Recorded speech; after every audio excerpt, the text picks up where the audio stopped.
2021년 6월 26일 토요일 새벽예배 주님 앞에 올려드리시겠습니다. 기도드리겠습니다.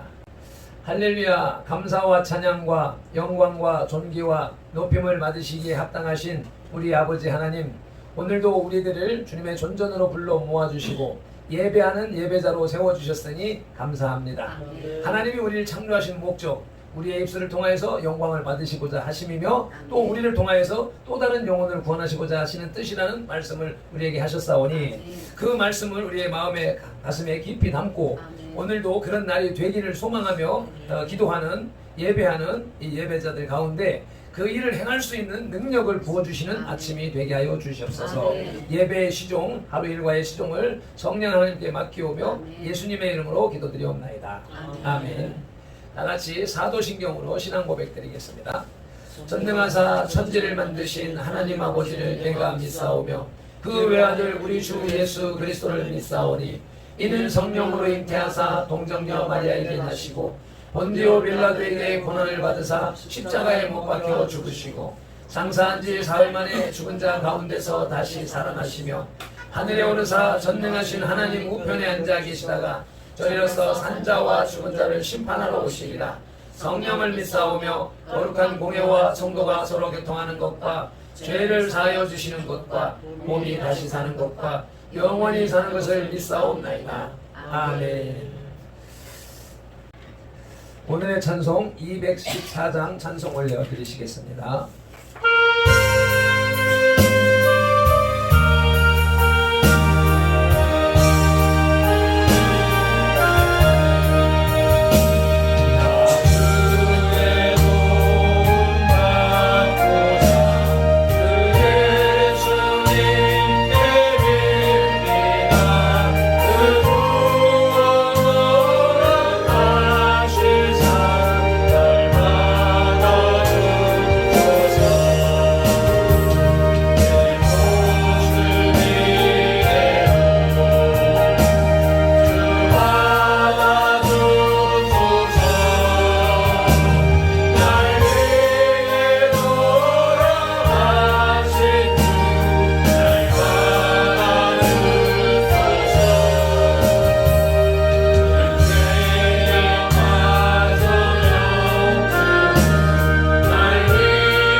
우리에게 주시는 하나님의 말씀은 로마서 2장 11절 말씀입니다.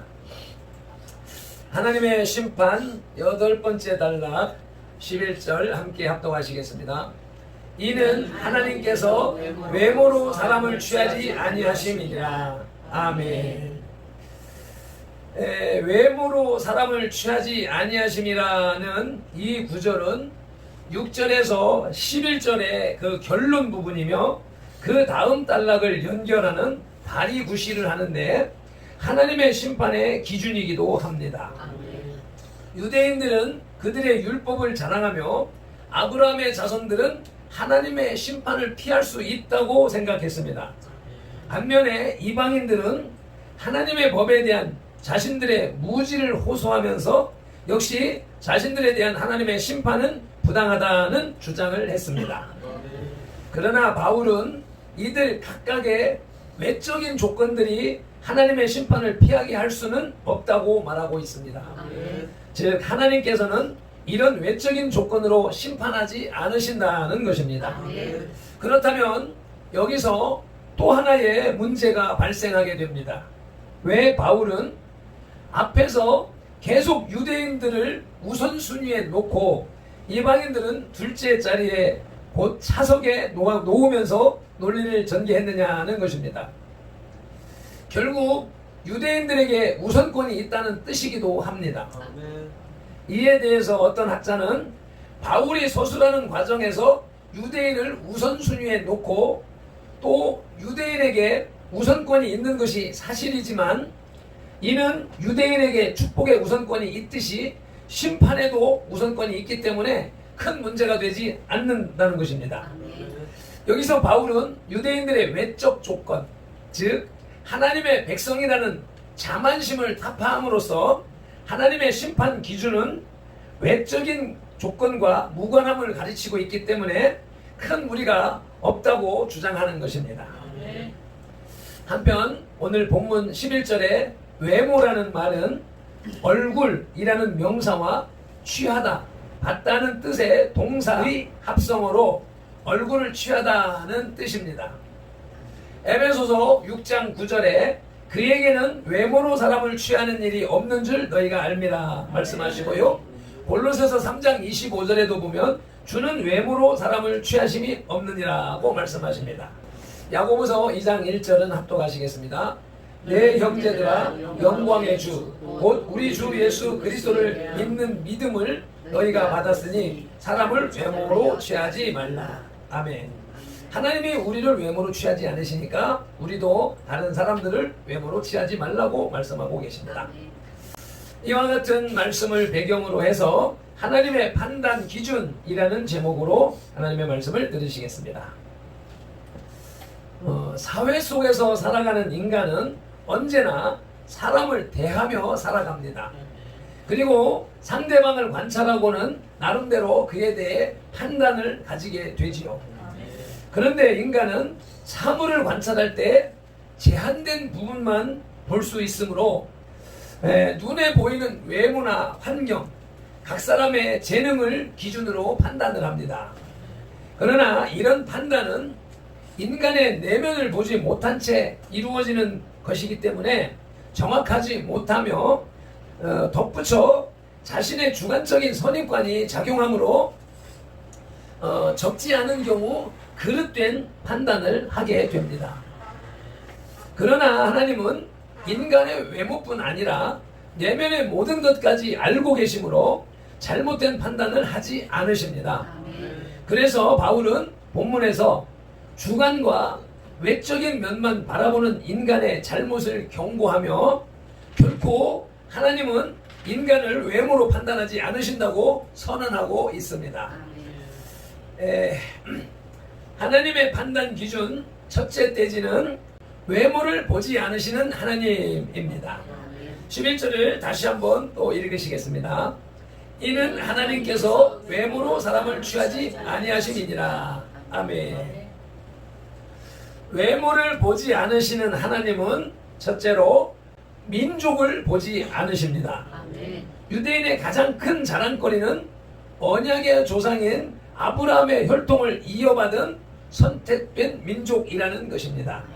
마태복음 3장 8절로 9절 말씀을 합독하시겠습니다. 그러므로 회개에 합당한 열매를 맺고 속으로 아브라함이 우리 조상이라고 생각하지 말라. 내가 너희에게 이르노니 하나님이 능히 이 돌들로도 아브라함의 자손이 되게 하시리라. 아멘. 이러한 선택에 대하여 그들은 자신들이 다른 이방 민족보다 뛰어나며 하나님의 구원을 얻을 유일한 민족이라고 자랑하면서 사마리아인이나 이방인들을 멸시했습니다. 그러나 하나님은 돌들로도 아브라함의 자손을 만들 수 있다고 하시면서 표면적 유대인이 하나님의 백성을 결정하는 요건이 되지 못한다고 선언하셨습니다. 로마서 2장 28절 29절입니다. 대저 표면적 유대인이 아니요 표면적 육신의 할례가 아니라 오직 이면적 유대인이 유대인이며 할례는 마음에 할지니 신령에 있고 의문에 있지 아니한 것이라. 아멘. 하나님은 결코 사람을 유대인과 같이 민족의 혈통으로 판단하지 않으십니다. 하나님은 유대인만의 하나님이 아니시며 이방인의 하나님이시기도 합니다. 로마서 3장 29절입니다. 하나님은 홀로 유대인의 하나님뿐이시뇨 또 이방인의 하나님은 아니시뇨 진실로 이방인의 하나님도 되시느니라. 아멘. 그래서 구원도 애초부터 육적 이스라엘 자손에게뿐 아니라 모든 이방 민족에게도 열려 있었고 그들도 동등한 하나님의 사랑과 구원의 대상이었었습니다. 외모를 보지 않으시는 하나님은 둘째로 사회적 지위를 보지 않으십니다. 예수님 당시 유대인들은 사내들인 공회원이나 서기관들 사회에 지도적 지위에 있는 사람들을 존경하며 그들이 다른 사람보다 생활이나 신앙면에서 월등히 뛰어나다고 생각했습니다.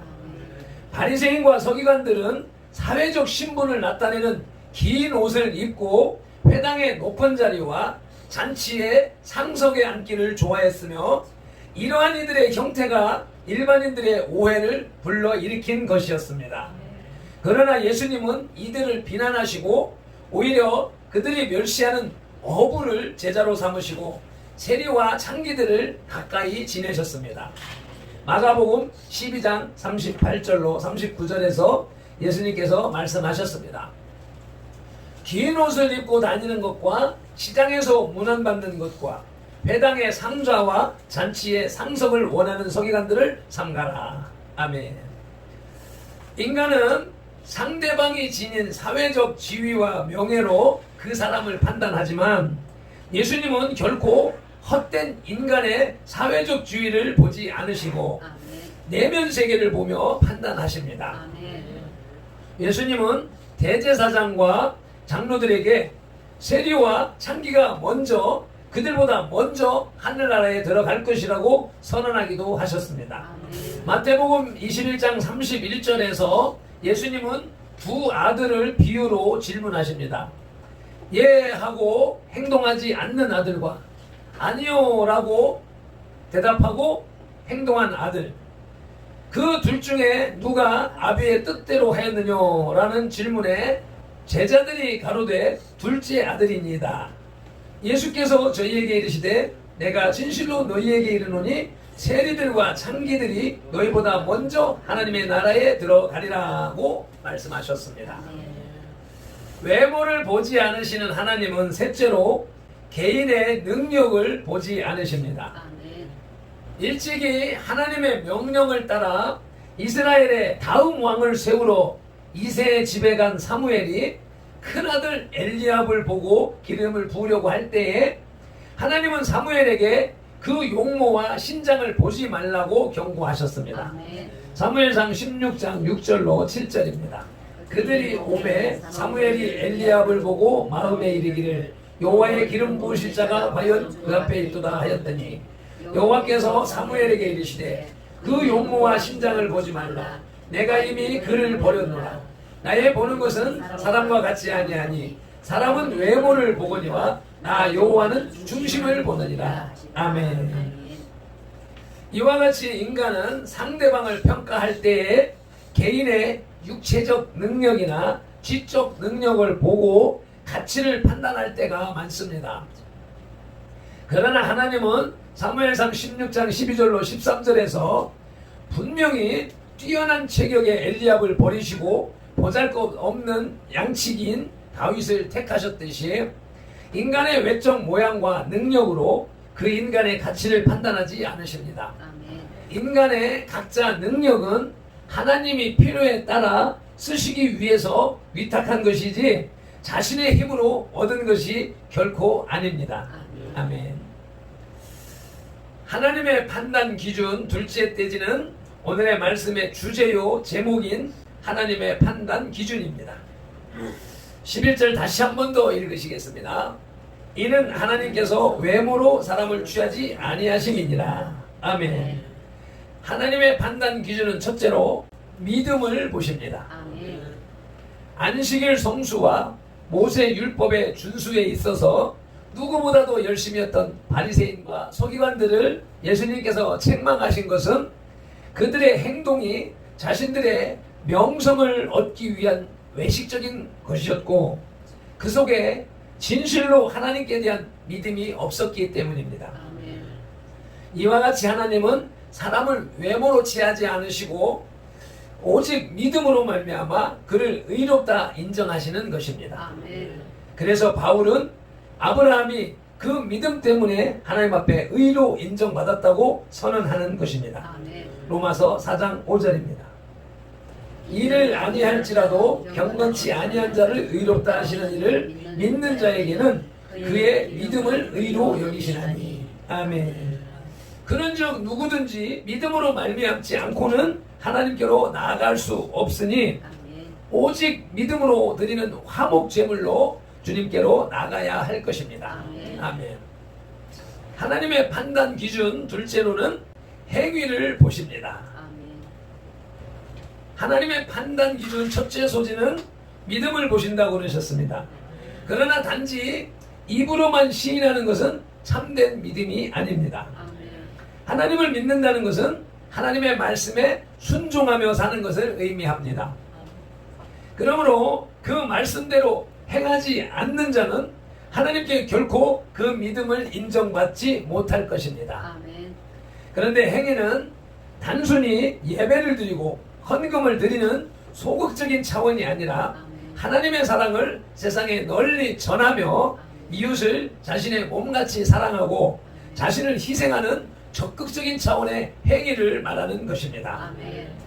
그러므로 하나님은 당신을 진실로 믿음으로 그 사랑을 세상에 전하여 하나님의 영광이 드러나게 하는 사람을 의롭다 인정하실 것입니다. 아멘. 말씀을 맺겠습니다. 이제 사도 바울은 하나님께서 유대인이나 헬라인을 구분하지 않으시는 이유를 말합니다. 즉 하나님께서는 사람을 외모로 취하지 않으신다는 것입니다.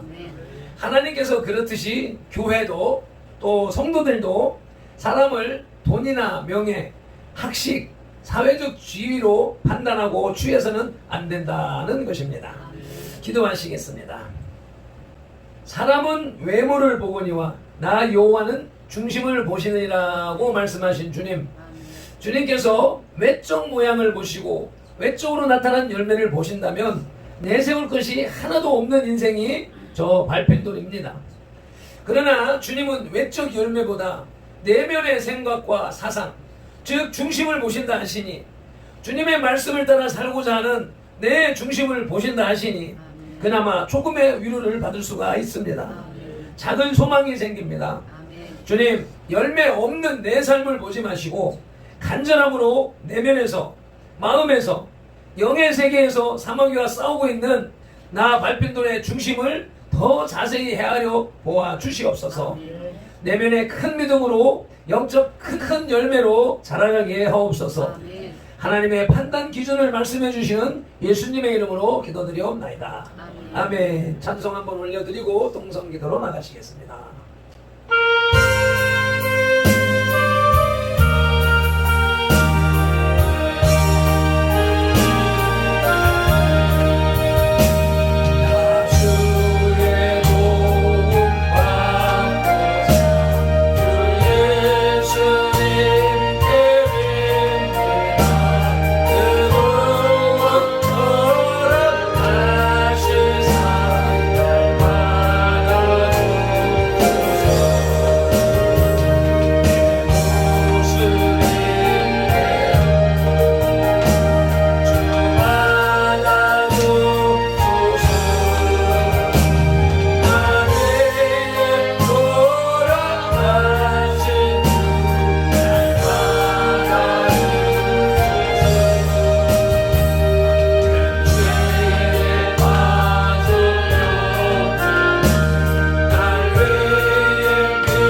하나님의 판단 기준은 외모를 보지 않으시고 내면 중심을 보신다 하셨습니다. 우리의 중심을 보시는 앞에 우리의 중심을 모아서 큰 소리로 통성기도 드리시겠습니다. 주여 삼창하십니다. 주여